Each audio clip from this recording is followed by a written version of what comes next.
bakmıyorlar. Hesabda ilerledir. İslam kalan. Şansı. Rafik Mehmedi ve topu Tora gönderir. 8-4. Ruslan. Bravo Ruslan. Süper. Abbasov.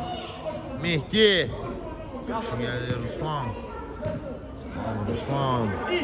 Rafik Mehmedi. Bravo Ruslan. Bravo sen. Şu gelmişti. Rafik Mehmedi. Mehmedi. Şu geldi. Yakışlar bendir. Aralı geçir. Mehdi gel sola. Oy süper. Ağlı yürür. Ruslan İsazade. La Pokerman iş başında. Hesabıyla.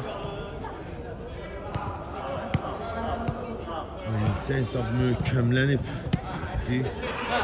Özür bak. Mehmetli.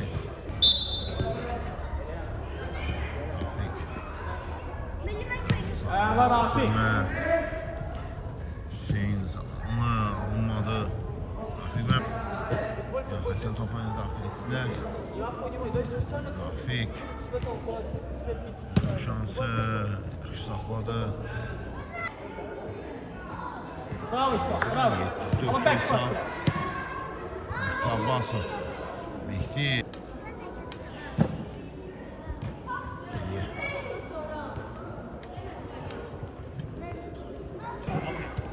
Şansı. Rafik Mehmedi. Alır. Ama ise bak komandası.